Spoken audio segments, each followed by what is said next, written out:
الحمد لله كفى وسلام على عباده الذين اصطفى أما بعد. قال الله تبارك وتعالى في القرآن المجيد والفرقان الحميد بعد أعوذ بالله من الشيطان الرجيم. بسم الله الرحمن الرحيم. وما كان الله ليعذبهم وأنت فيهم وما كان الله ليعذبهم وهم يستغفرون. وقال الله تبارك وتعالى في موضع آخر في سورة نوح. قال نوح عليه السلام لقومه فقلت استغفروا ربكم إنه كان غفارا يرسل السماء عليكم مدرارا ويمددكم بأموال وبنين ويجعل لكم جنات ويجعل لكم أنهارا. آمنت بالله صدق الله مولانا العظيم. میرے محترم بزرگوں اور دوستوں اور میرے عزیز ساتھیوں، سب سے پہلے اللہ رب العزت کا بے حد احسان و کرم ہے کہ اللہ تبارک و تعالی نے ہمیں اور آپ کو جمعۃ المبارک کے مناسبت سے جمع ہونے کی توفیق عطا فرمائی.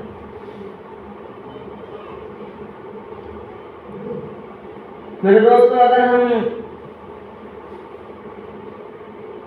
اپنی زندگی کے یا اپنے روزمرہ ایام کے 24 گھنٹے کے شیڈیول کو اٹھا کر کے دیکھیں اور نظام الاوقات کو دیکھیں تو ہماری زندگی کا مقصد،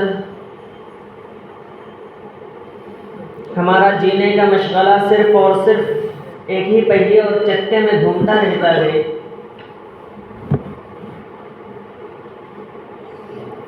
کہ کس طرح سے ہمارے حالات درست ہو جائیں. ہم اور آپ ہر وقت یہی سوچتے رہتے ہیں کہ کہاں سے ہمارے پاس پیسہ آئے اور کیا کیا راستہ اختیار کیا جائے، کس طرح سے ہم اپنے گھر والوں کو خوش رکھ سکیں. ہماری زندگی کا دار و مدار اسی میں گھوم رہا ہے. اسی سلسلے میں ہم اور آپ بے حد پریشان بھی رہتے ہیں اور پھر حالات کا رونا روتے ہوئے یہ کہتے ہیں کہ حالات نے ہمیں گھیر لیا ہے، ہمارے حالات صحیح نہیں چل رہے ہیں، ہر طرف سے ہمارے اوپر مصیبتیں آزمائشیں آئی ہوئی ہیں اور طرح طرح کی تکلیفیں زندگی ہم کو دے رہی ہیں. یہ بات بالکل اپنی جگہ مسلم ہے کہ ہماری زندگی اس طرح سے چلتی ہی ہے کہ ہمیں اپنی زندگی میں جو روزمرہ کے پیش آنے والے کام ہیں، ہماری جو مصروفیات ہیں، ہماری جو ضروریات ہیں، ان کے لیے ہمیں کمانا ہی ہے. بغیر کمائے ہوئے تو ہمارے کچھ ہو نہیں سکتا. حضرت موسیٰ علیہ السلام کا زمانہ تو چل نہیں رہا کہ ڈائریکٹ آسمان سے من و سلوہ نازل ہو ہمارا پیٹ بھر جائے. اللہ تبارک و تعالیٰ نے بھی حلال رزق کمانے کا حکم دیا ہے، لیکن صرف یہی نہیں کہا ہے کہ تم اپنے 24 گھنٹہ اسی میں لگا دو کہ صرف اور صرف کس طرح سے کمانا ہے اور کھانا ہے، بلکہ اللہ تبارک و تعالیٰ نے سب سے پہلے حضرت انسان کو پیدا کیا تو سب سے پہلے یہ نہیں فرمایا کہ تم دنیا کے اندر جا کر کے کماؤ گے کھاؤ گے، یا تم کو ہم نے پیدا ہی اس لیے کیا ہے کہ تم دنیا کے اندر جا کر کے اپنی زندگی جیو، عیش مستی کرو، کماؤ کھاؤ. یہ نہیں فرمایا. اللہ نے کیا فرمایا؟ وَمَا خَلَقْتُ الْجِنَّ وَالْإِنسَ إِلَّا لِيَعْبُدُونَ، کہ ہم نے انسان اور جنات کو تو صرف اور صرف اپنی عبادت کے لیے پیدا کیا ہے. ہم یہ دیکھنا چاہتے ہیں کہ کون ہماری کتنی عبادت کر رہا ہے، کون ہمارے حکم کو کتنا مان رہا ہے۔ اللہ تبارک و تعالیٰ نے سورہ ملک کے اندر بھی فرمایا الذی خلق الموت والحیات لیبلوکم ایکم احسن عملا۔ اللہ نے جو تمہیں زندگی دی ہے اور جو تمہاری موت آنے والی ہے، اس زندگی اور موت کو اس لیے پیدا فرمایا تاکہ اللہ تم کو آزمانا چاہتا ہے، اللہ تم کو دیکھنا چاہتا ہے کہ تم میں سے بہترین عمل کرنے والا کون ہے۔ گویا ہم دنیا میں اسی مقصد کے لیے بھیجے ہی گئے ہیں۔ ہمارا جو اصل ٹھکانہ ہے وہ مسلمانوں کا اصل ٹھکانہ جو ہے وہ جنت ہے۔ مسلمانوں کا اصل ٹھکانہ کیا ہونا چاہیے؟ جنت ہے مسلمانوں کا اصل ٹھکانہ۔ مسلمانوں کو انعام کے طور پر جنت دیا جائے گا، اور انشاءاللہ اللہ تبارک و تعالی ہم سب کو جنت عطا فرمائے، آمین۔ لیکن ہم ایک مثال کے طور پر سمجھ لیں کہ ہم ایگزام دینے کے لیے جاتے ہیں، امتحان دینے کے لیے جاتے ہیں، تو ہمیں جو انعام ملتا ہے، ہمیں جو ایوارڈ ملتا ہے وہ ہماری کامیابی کے بعد ملتا ہے۔ ہمیں جو انعام ملتا ہے وہ اس وجہ سے ملتا ہے کہ اس نے اچھے سے پڑھائی کی، اچھے سے اسٹڈی کیا اور اس میں کامیابی حاصل کی، جس کی وجہ سے اس اسٹوڈنٹ کو انعام کے طور پر وہ کچھ نہ کچھ ایوارڈ دیا جاتا ہے خوشی کے طور پر۔ تو اللہ تبارک و تعالیٰ بھی کل قیامت کے دن ہمیں اور آپ کو انعام ہی دیں گے، جنت جو عطا فرمائیں گے وہ انعام میں ہی عطا فرمائیں گے، کیونکہ یہ دنیا ہمارے لیے دارالامتحان ہے، اس دنیا کے اندر ہم امتحان کے لیے بھیجے گئے ہیں۔ اللہ تبارک و تعالیٰ نے جب انبیاء کرام کا طرح طرح سے امتحان لیا تو ہم اور آپ کی پھر کیا حیثیت ہے؟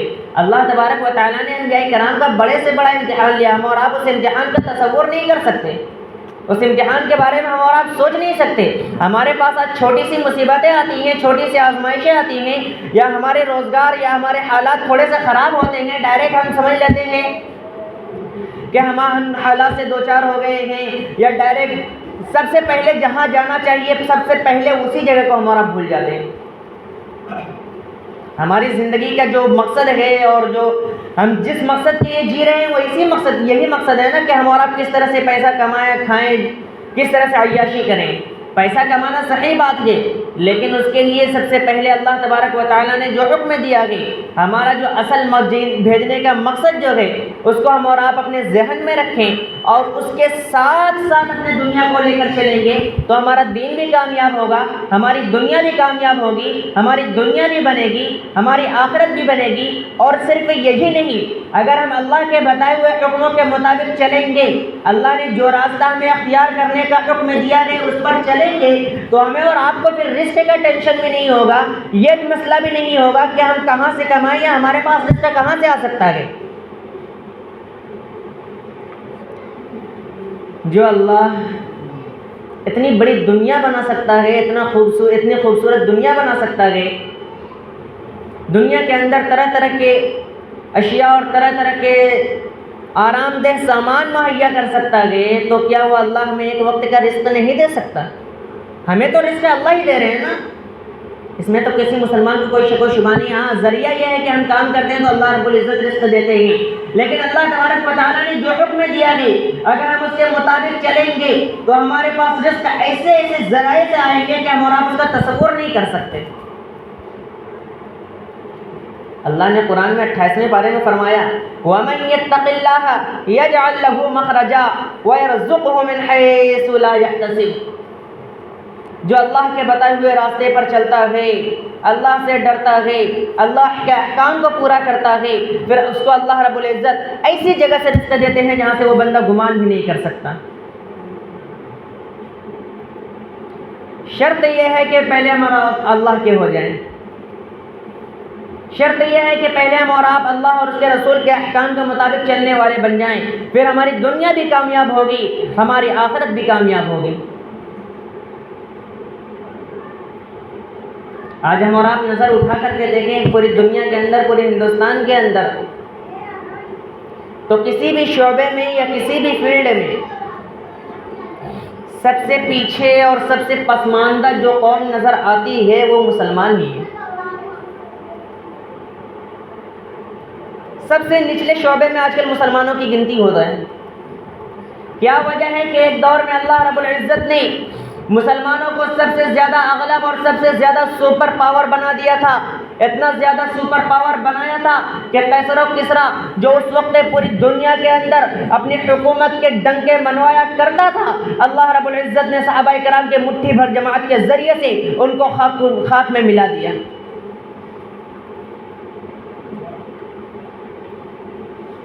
کیا وجہ تھی کہ وہ 313 کی جماعت 1000 پر غالب آ گئی؟ آج ہم مسلمان کروڑوں میں ہیں لیکن ہم ہر طرف سے پستے جا رہے ہیں.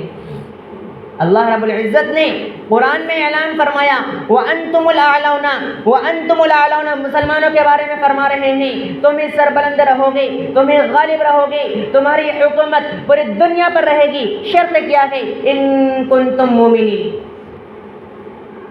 اللہ رب العزت نے جہاں یہ فرمایا کہ تم ہی سربلند رہو گے، تم ہی غالب رہو گے، وہیں یہ شرط بھی بتلا دی کہ جب تک تم ایمان والے رہو گے تب تک تمہارا دبدبا رہے گا، جب تک تم ایمان والے رہو گے تب تک تمہارا رعب رہے گا، جب تک تم ایمان والے رہو گے تب تک غیر مسلم تمہارے سامنے کانپیں گے، تھرائیں گے، اور جب تمہارے اندر سے ایمان کی حلاوت، ایمان کی شناخت اور ایمان کا ذوق نکل جائے گا تو پھر تمہاری حیثیت ایک کوڑی کی نہیں رہ جائے گی، ایک بھنگی آ کر کے تمہاری بے عزتی کر دے گا، تم کچھ کر نہیں پاؤ گے. یہ ہے ایمان کی طاقت. آج ہمارے اوپر اگر حکومت کی جانب سے یا کسی بھی طریقے سے ہم پر کچھ مظالم کے ہوتے ہیں، کچھ ظلم ہوتے ہیں، تو ہم اور آپ ڈائریکٹ سمجھ لیتے ہیں کہ اللہ کی مدد نہیں آ رہی. ہم اور آپ ڈائریکٹ یہ کہہ دیتے ہیں کہ اللہ مسلمانوں کی مدد نہیں کر رہا ہے. اللہ کیسے مسلمانوں کی مدد کرے گا؟ مسلمان ایک قدم آگے تو بڑھائیں، مسلمان اللہ سے رجوع تو کریں، مسلمان اللہ سے مانگے تو، مسلمان اللہ سے یہ کہیں کہ میرے پروردگار، اے میرے ربا، ظالم حکمرانوں سے ہمیں نجات عطا فرما، یا فلاں فلاں تکلیفوں سے ہمیں نجات عطا فرما. مسلمان اللہ سے مانگے تو، اللہ پھر نہ دے تو کہنا. مسلمان اللہ کی طرف رجوع ہی نہیں کرتے اور ڈائریکٹ اللہ سے شکایت کرتے ہیں کہ اللہ رب العزت ہمیں دے نہیں رہے.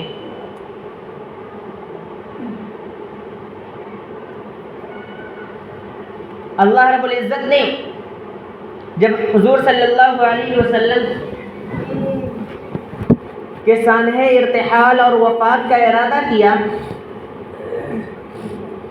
تو حضرت جبرائیل علیہ السلام اور حضرت اسرائیل علیہ السلام آپ صلی اللہ علیہ وسلم کے دربار میں حاضر ہوئے. آ کر کے سلام کیا اور حضرت جبرائیل علیہ السلام نے یہ فرمایا کہ اے اللہ کے پیارے نبی صلی اللہ علیہ وسلم، اللہ تبارک و تعالیٰ آپ سے ملاقات کے خواہش مند ہیں، آپ کیا چاہتے ہیں؟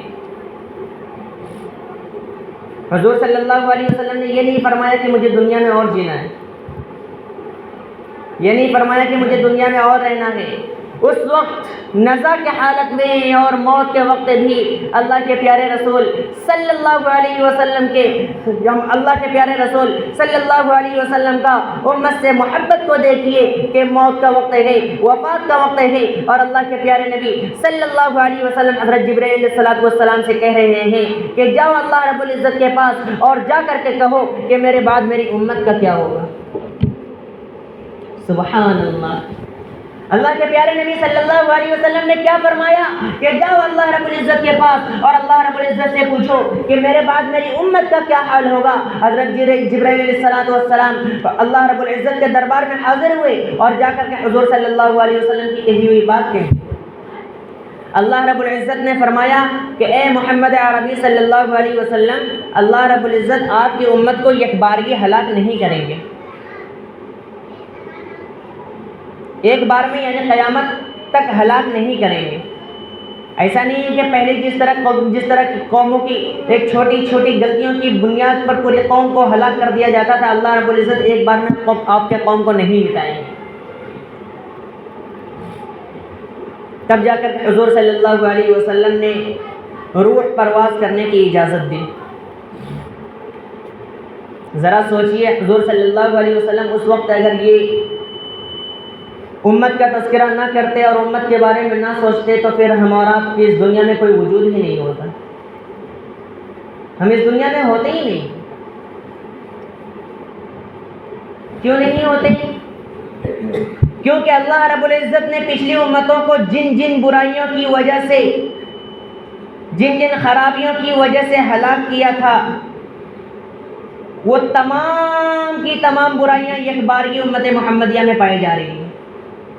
اللہ رب العزت نے کسی قوم کو ہلاک کر دیا فحاشی کی وجہ سے، اللہ رب العزت نے کسی قوم کو ہلاک کر دیا ناپ تول میں کمی کی وجہ سے، اللہ رب العزت نے کسی قوم کو ہلاک کر دیا سرکشی کی وجہ سے۔ وہ تمام کی تمام برائیاں جو پہلے جس کی بنیاد پر پہلی امتوں کو ہلاک کیا گیا تھا، تمام کی تمام برائیاں امت محمدیہ میں بیک وقت اور ایک وقت میں پائی جا رہی ہیں۔ پھر بھی اللہ رب العزت ہمیں اور آپ کو ہلاک نہیں کر رہے ہیں۔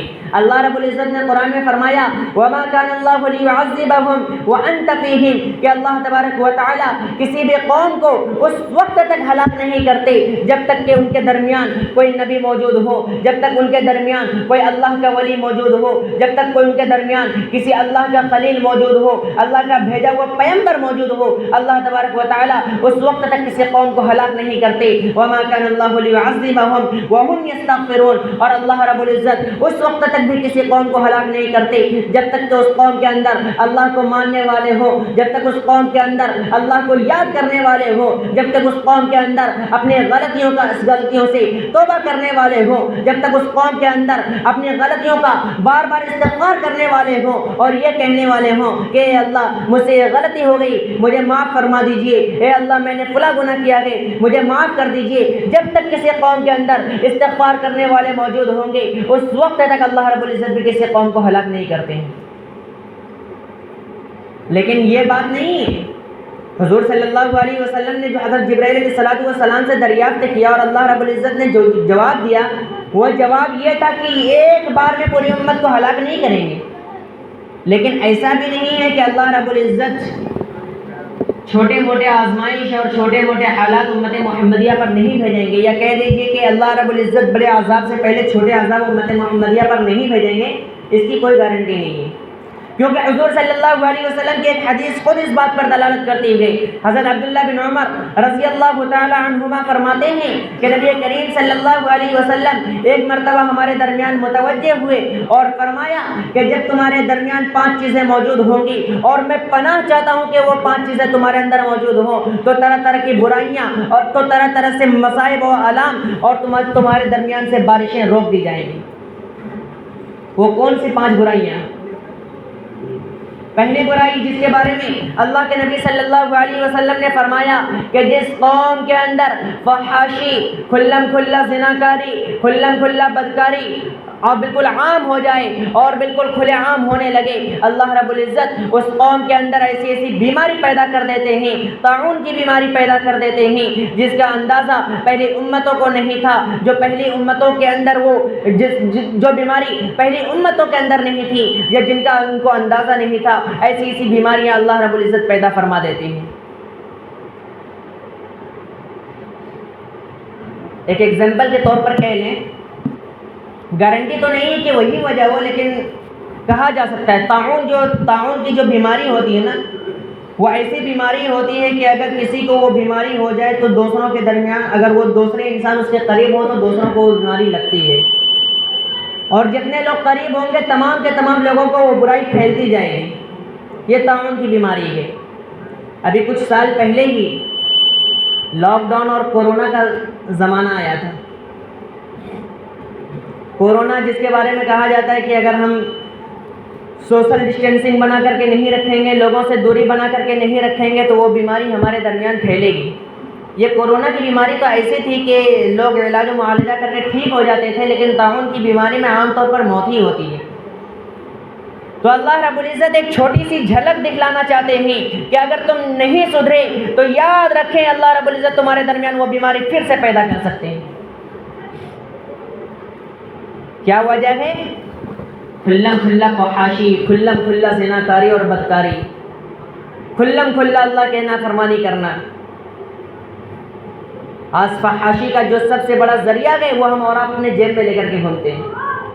سب سے بڑا ذریعہ فحاشی کا، فحاشی کہتے ہی کسے ہی؟ غلط نامحرم کو دیکھنا، غلط تصویروں کو دیکھنا، غلط چیزوں کو سننا، گانے وغیرہ کو سننا، فلم وغیرہ دیکھنا، یہی تو ہے فحاشی۔ آج ہم فحاشی کے سامان کو اپنے جیب میں لے کر کے گھوم رہے ہیں، پھر کہتے ہیں کہ ہمارے اوپر حالات آ رہے ہیں۔ پھر کہتے ہیں کہ ہمارے اوپر اللہ کا عذاب آ رہا ہے، پھر یہ رونا ہوتا ہے کہ ہم پر بارش نہیں ہو رہی ہے۔ دوسرا ریزن اللہ کے نبی صلی اللہ علیہ وسلم نے کیا فرمایا؟ جو قوم ناپ تول میں کمی کرتی ہے، جو قوم ناپ تول میں کمی کرتی ہے، اللہ رب العزت ان کے درمیان قحط سالی، مصیبتیں اور ظالم حکمرانوں کو ان پر مسلط کر دیتے ہیں۔ کیا ریزن ہے؟ ناپ تول میں کمی کرنا۔ تاجر حضرات جو سامان وغیرہ ناپتے ہیں اور سوچتے ہیں کہ تھوڑی سی کنی اور ڈنڈی مار لیں گے تو اس میں ہمارا فائدہ ہو جائے گا، یاد رکھیے یہ بہت بڑی برائی ہے، بہت بڑی برائی ہے۔ حضرت شعیب علیہ السلام ایک اللہ کے جلیل القدر نبی ہے، اللہ رب العزت نے حضرت شعیب علیہ السلام کے قوم کو کس وجہ سے ہلاک کیا؟ اللہ رب العزت نے حضرت شعیب علیہ السلام سے کہا آپ اپنے قوم کو حکم دیجئے اوفوا الکیل ولا تکونوا من المخسرین وزنوا بالقسطاس المستقیم ولا تبخسوا الناس اشیاءهم ولا تعثوا فی الارض مفسدین۔ حضرت شعیب علیہ السلام کو کیا حکم دیا گیا کہ آپ اپنے قوم سے کہیے اوفوا الکیل، ناپ تول میں پورا کرو، ولا تکونوا من المخسرین، اور کمی کرنے والوں میں سے نہ بنو، اوفوا الکیل ولا تکونوا من المخسرین وزنوا بالقسطاس المستقیم، سیدھے ترازو سے تولو، نہ زیادہ ہو نہ کم ہو، ولا تبخسوا الناس اشیاءهم، سامانوں میں کمی بیشی نہ کرو، ولا تعثوا فی الارض مفسدین، اور زمین پر فساد مچانے والے نہ بنو۔ یہ حکم دیا تھا اللہ تبارک و تعالیٰ نے حضرت شعیب علیہ السلام کے قوم کو، اور جب حضرت شعیب علیہ السلام کے قوم نے اس حکم کو نہیں مانا تو اللہ رب العزت نے پورے قوم کو تباہ کر دیا، یہ ناپ تول میں کمی کی وجہ سے۔ تیسرا حکم اللہ کے نبی صلی اللہ علیہ وسلم نے کیا بیان فرمایا؟ جو قوم اپنے زکوٰۃ کو روک لیتی ہے اللہ رب العزت ان سے بارش روک لیتے ہیں۔ جو قوم اپنی زکوٰۃ کو روک لیتی ہے اللہ رب العزت ان سے اپنے بارش کو روک لیتے ہیں، بارش نہیں ہو رہی ہے۔ اس کے پیچھے ایک بڑی وجہ یہ بھی ہے کہ آج مالدار لوگ، آج صاحب نصاب لوگ اپنے مال کو تھوک سے گن کر کے اور جمع کر کے رکھ رہے ہیں، اور جو غریبوں کا حق ہے وہ حق ان تک نہیں پہنچایا جا رہا ہے، تو اللہ رب العزت بارش کو روک لیتے ہیں۔ قحط سالی اسی بنیاد پر آتی ہے۔ چوتھی وجہ اللہ کے نبی صلی اللہ علیہ وسلم نے کیا بیان فرمایا؟ جو قوم اللہ اور اس کے رسول کے عہد کو توڑتی ہے اور اس کے خلاف فیصلہ کرتی ہے اللہ رب العزت ان کے درمیان ظالم بادشاہ کو مسلط کر لیتے ہیں جو ان سے عداوت رکھتے ہیں اور ان کے اموال کو چھین لیتے ہیں۔ آج جو حکومت کی طرف سے ہم پر ٹیکس اور طرح کی GST وغیرہ جو لگائی جا رہی ہے، یہ بھی مال کو چھیننے کی ایک قسم ہی ہے کہ ہمارے مال ہم سے چھینے جا رہے ہیں۔ یا حکومت کی طرف سے جو ہمارے شعائر ہیں، جو ہماری مسجدیں ہیں، مدارس ہیں، مکاتب ہیں، ان پر بلڈوزر چلایا جا رہا ہے اور ان کو تباہ و برباد کیا جا رہا ہے، یہ بھی ہمارے مال چھینے ہی جا رہے ہیں۔ اللہ رب العزت چھوٹی چھوٹی علامتیں بتلا کر کے امت مسلمہ کو یہ مخاطب کر کے کہہ رہے ہیں کہ اب بھی وقت ہے، باز آ جاؤ، ورنہ وہ دن دور نہیں کہ تمہیں بھی صفحہ ہستی سے مٹا دیا جائے اور تمہاری جگہ پر کوئی ایسے قوم کو لے آیا جائے جو کہ تم سے بہتر ہوں گی، جو اللہ اور اس کے رسول کے احکام کو ماننے والے ہوں گی۔ اللہ رب العزت کو پھر تمہاری کوئی ضرورت نہیں۔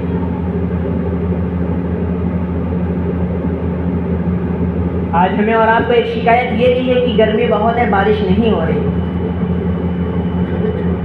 بارش ہو ہی نہیں رہی ہے۔ ابھی 2-3 دن پہلے ایک میگزین میں پڑھا تھا کہ ممبئی کے اندر صرف 40 دن کا پانی بچا ہے، 40 دن کا پانی بچا ہے ممبئی کے اندر۔ بارش نہیں ہوگی تو پھر پانی کہاں سے آئے گا؟ اللہ رب العزت نے قرآن میں حکم دیا، فقلت، حضرت نوح علیہ السلام نے بھی اپنے قوم سے کہا تھا، استغفروا ربکم انہ کان غفارا، کہ اے لوگو اگر تمہارے پاس مصیبتیں آ رہی ہیں، اگر تمہارے پاس تکلیفیں آ رہی ہیں، اگر تمہارے پاس آزمائشیں آ رہی ہیں، اگر تم کو تکلیفیں ہو رہی ہیں یا اللہ کی طرف سے کوئی چیز تمہاری جانب سے روک دی جاتی ہے تو کیا کرو؟ ایک علاج ہے اور 100% علاج ہے، استغفروا ربکم انہ کان غفارا، تم لوگ اپنے رب سے زیادہ استغفار کرو، توبہ کرو، بے شک تمہارے رب بہت زیادہ بخشنے والا اور معاف کرنے والا ہے۔ اگر تم توبہ کرو گے نتیجہ کیا نکلے گا؟ یرسل السماء علیکم مدرارا، وہ تم پر آسمان سے مسلسل اور پے در پے بارشیں برسائے گا، آسمان سے پھر تمہارے اوپر سے بارشوں کی فراوانی ہوگی اور قحط سالی نہیں آئے گی۔ وَيُمْدِدْكُمْ بِأَمْوَالٍ وَبَنِينَ، تمہارے مالوں میں فروختی ترقی ہوگی، تمہارے پاس ایسے ایسے ذرائع سے مال آئیں گے جہاں سے تم سوچ بھی نہیں سکتے۔ آج اگر تمہاری تجارت ٹھپ پڑ رہی ہے، استغفار کرو، تمہاری تجارت بڑھنے لگے گی۔ اگر آج تم کو اولاد نہیں گئی، تم اولاد سے پریشان ہو، اگر تم کو کوئی اولاد نہیں گئی، اللہ رب العزت نے اس کے لیے بھی یہی وظیفہ بیان فرمایا، یمددکم باموال وبنین، اللہ رب العزت تم کو مال بھی دیں گے، تم کو اولاد بھی دیں گے، ویجعل لکم جنات، تمہارے لیے باغات بھی بنائیں گے، ویجعل لکم انہارا، تمہارے لیے نہریں بھی کھولیں گے۔ شرط کیا ہے کہ استغفار کرو، شرط کیا ہے اللہ کی طرف رجوع کرو، شرط کیا ہے اللہ سے اپنے گناہوں سے گڑ گڑا کر کے معافی مانگو، شرط کیا ہے اللہ کی طرف لو لگاؤ اور اللہ سے یہ کہو، اے میرے پروردگار، اے میرے ربا، میں نے اپنی پوری زندگی یا میری جتنی بھی زندگی گزری ہے، اے اللہ معاصی میں گزری ہے، اے اللہ تیری نافرمانی میں گزری ہے، اے اللہ معاف کر دے۔ اللہ رب العزت اتنے غفور الرحیم ہے، اللہ رب العزت کی شان کریمی اتنی بڑی ہے کہ اللہ رب العزت کو ہم پکاریں اور اللہ رب العزت ہمیں جواب نہ دے، یہ شان کریمی کے خلاف ہے۔ ایک چھوٹا سا واقعہ حضرت موسیٰ علیہ السلام کے زمانے کا ہے۔ ایک مرتبہ حضرت موسیٰ علیہ السلام کے زمانے میں قحط سالی پڑ گئی، بارش نہیں ہو رہی تھی، غلے اگنا بند ہو گئے تھے۔ لوگوں نے آ کر کے حضرت موسیٰ علیہ السلام سے دعا کے لیے کہا اور کہا کہ اے موسیٰ علیہ السلام، اے کلیم اللہ، آپ اللہ رب العزت سے دعا کیجئے کہ اللہ رب العزت ہمارے درمیان بارش برسا دے۔ حضرت موسیٰ علیہ السلام اپنے قوم کو لے کر کے جنگل کی جانب نکلے، تقریباً 70,000 یا اس سے زیادہ افراد تھے۔ جنگل کی جانب چلے گئے، ان میں چھوٹے بچے، بڑے بوڑھے، عورتیں، حتیٰ کہ چوپائے، گائے، بیل، بھینس، سب جتنے تھے سب کو لے کر کے چلے گئے اور جا کر کے جنگل میں خوب دعا کرنے لگے، خوب گڑ گڑا کر دعا کرنے لگے اور کہنے لگے، اے اللہ بارشوں کا نزول فرما، اے اللہ باران رحمت نازل فرما، خوب بارش کی دعا کرنے لگے۔ حضرت موسیٰ علیہ السلام چونکہ نبی ہیں اور ہر نبی مستجاب الدعوات ہوتے ہیں، مستجاب الدعوات کہتے ہیں کہ جن کی ہر دعا قبول ہوتی ہے، ان کی کوئی بھی دعا رد نہیں ہوتی۔ حضرت موسیٰ علیہ السلام نبی ہیں، چاہیے تو یہ تھا کہ اللہ رب العزت پہلی بار میں ان کی دعا کو قبول کر لیتے اور دعا کو قبول کرتے بھی ہیں۔ پورا واقعہ یہ ہے کہ حضرت موسیٰ علیہ السلام خوب گڑ گڑا کر کے اللہ رب العزت سے دعا کرتے ہیں کہ اللہ باران رحمت نازل فرما، بارشوں کا نزول فرما، خوب رو کر کے گڑ گڑا کر کے دعا کرتے ہیں۔ ننھے ننھے معصوم بچوں کا وسیلہ دے کر کے وہ دعا کرتے ہیں کہ اللہ یہ معصوم بچے تو یہ ننھے بچے تو معصوم ہیں، ان سے گناہوں کا سرزد بھی نہیں ہوا گے، اے اللہ ان کے وسیلے سے میں دعا کرتا ہوں بارشوں کا نزول فرما۔ خوب گڑ گڑا کر کے اور رو رو کر کے دعا کرتے ہیں، لیکن آسمان پر ایک بھی بادل نہیں آتا اور الٹا دھوپ پڑ جاتا ہے۔ جب حضرت موسیٰ علیہ السلام یہ سلسلہ دیکھتے ہیں کہ بارش کے بجائے اور زیادہ گرمی بڑھ رہی ہے، تو اللہ رب العزت سے التجا کرتے ہیں کہ اے اللہ کیا بات ہے، کیا تیرے دربار میں میری حیثیت اور میرا رتبہ کم ہو گیا کہ میری بات اور میری دعا قبول نہیں ہو رہی ہے؟ اللہ رب العزت کی جانب سے وحی آئی کہ اے موسیٰ، جو تیرا مرتبہ پہلے تھا وہی تیرا مرتبہ آج بھی ہے، تیری کوئی عزت اور کوئی عظمت کمی نہیں ہوئی۔ بات یہ ہے کہ اس مجمع کے اندر ایک بندہ ایسا بھی ہے جو مسلسل 40 سال سے میری نافرمانی کر رہا ہے، جو مسلسل 40 سال سے میرے احکام کے خلاف کام کر رہا ہے۔ میں یہ چاہتا ہوں کہ وہ بندہ اس مجمع سے نکل جائے، وہ بندہ اس مجمع سے نکلے گا تو بارش ہوگی۔ تو موسیٰ علیہ السلام سے کہا گیا کہ اس بندے سے کہو کہ مجمع سے نکل جائے، اس کے بعد بارش ہوگی۔ اللہ رب العزت موسیٰ علیہ السلام نے کہا، اے اللہ میں تو بہت غریب، بہت کمزور بندہ ہوں، میری آواز 70,000 لوگوں کے درمیان کیسے پہنچے گی؟ اللہ رب العزت نے فرمایا آواز تم لگاؤ، پہنچانا میری ذمہ داری ہے۔ حضرت موسیٰ علیہ السلام نے پکار کر کے کہا، اے اللہ کے وہ بندے جو مسلسل 40 سال سے اللہ کی نافرمانی کر رہا ہے اور اللہ کے جنگ کو مول لے رہا ہے، اللہ کی طرف سے یہ حکم آیا ہے کہ تم مجمع سے نکل جاؤ، اس کے بعد بارش ہوگی۔ اب جو بندہ جو 40 سال سے مسلسل نافرمانی کر رہا تھا، وہ بندہ جب دیکھتا ہے کہ میرے آگے پیچھے سے کوئی نہیں ہل رہا، تو وہ یہ سوچ لیتا ہے کہ یہ حکم میرے ہی لیے، اللہ رب العزت نے یہ حکم میرے لیے دیا ہے۔ اب وہ اپنے دل میں سوچتا ہے کہ اگر میں یہاں اس وقت سب کے سامنے سے نکلوں گا تو میری کتنی رسوائی ہوگی، 70,000 لوگوں کے درمیان میری رسوائی ہوگی، اور اگر میں نہ نکلوں تو میری وجہ سے سب لوگ بارش سے محروم ہیں۔ اب اس نے کیا کیا, اپنے چہرے پر چادر ڈالا اور دل ہی دل میں اللہ رب العزت سے خوب گڑ گڑا کر کے دعا کی, اے اللہ میں مسلسل تیرے 40 سال سے تیری نافرمانی کرتا رہا, لیکن پھر بھی تیری شان کریمی کیا ہے کہ 40 سال سے تم مجھے مہلت دیتا رہا, 40 سال تک تو نے مجھے چھوڑ دیا, لیکن میں آج تیری فرما برداری کرنے کے لیے آیا ہوں, تو آج ہی تم مجھے رسوا کر رہا ہے, اے اللہ معاف کر دے. وہ 40 سال سے بندہ جو مسلسل اللہ کی نافرمانی کر رہا ہے, صرف ایک بار پکار کر کہتا ہے اللہ معاف کر دے. جیسے ہی اس نے یہ کہا کہ اللہ معاف کر دے, ان کے ہاتھ, ان کے دعا کے ہاتھ نیچے نہیں آیا تھا کہ آسمان سے موسلادھار بارش شروع ہو گئی. حضرت موسیٰ علیہ السلام نے پوچھا, یا اللہ کیا مسئلہ ہے؟ وہ بندہ تو باہر نکلا بھی نہیں ہے اور مسلسل بارش ہونے لگی. اللہ رب العزت نے فرمایا کہ موسیٰ بات کچھ نہیں ہے, بات یہ ہے کہ ہم نے جس کی وجہ سے بارش روکی تھی اسی کی وجہ سے میں بارش برسا رہا ہوں. پھر سے ہم نے جس وجہ سے بارش روکی تھی اور جس کی وجہ سے بارش روکی تھی, آج اسی کی وجہ سے بارش برسا رہا ہوں. کیوں بارش برسا رہا ہوں؟ کیونکہ اس نے اللہ سے توبہ کر لیا, کیونکہ اس نے اللہ سے استغفار کر لیا. یاد رکھیے, جب بھی پہلے کے امتوں میں قحط سالی پڑی ہے, تمام کے تمام نبی اپنی امتوں کو یہی مخاطب کر کے کہتے ہیں. حضرت ہود علیہ السلام نے اپنے قوم سے بھی یہی کہا, وَيَا قَوْمِ اسْتَغْفِرُوا رَبَّكُمْ ثُمَّ يُرْسِلِ السَّمَاءَ عَلَيْكُمْ مِدْرَارًا. اے میرے قوم, اللہ سے استغفار کرو, اللہ تبارک و تعالیٰ تم پر آسمان سے بارش برسائے گا. حضرت اللہ تبارک و تعالیٰ نے سورۃ جن کے اندر بھی فرمایا, وَأَلَّذِي اسْتَقَامُوا عَلَى الطَّرِيقَةِ لَأَسْقَيْنَاهُم مَّاءً غَدَقًا. اگر لوگ سیدھے راستے پر آ جائیں گے تو ہم ان سے بارش نہیں روکیں گے, ہم ان کو پے در پہ پانی برسائیں گے, ہم ان کو پے در پہ پانی دیں گے. لیکن شرط یہی بتایا ہے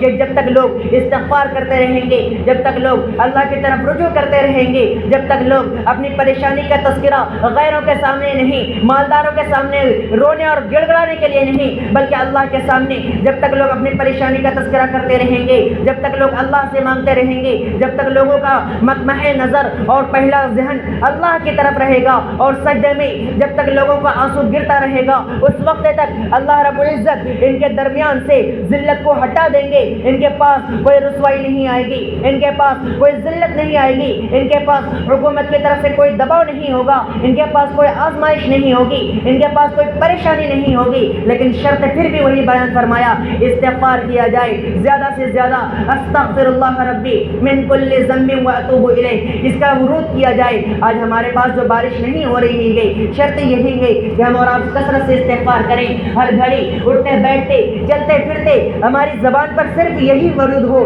یہی ورد ہو, استغفر اللہ ربی من کل ذنب واتوب الیہ. ہم اور آپ کثرت سے اس درود کو پڑھیں, کثرت سے اس کا ورد کریں. پھر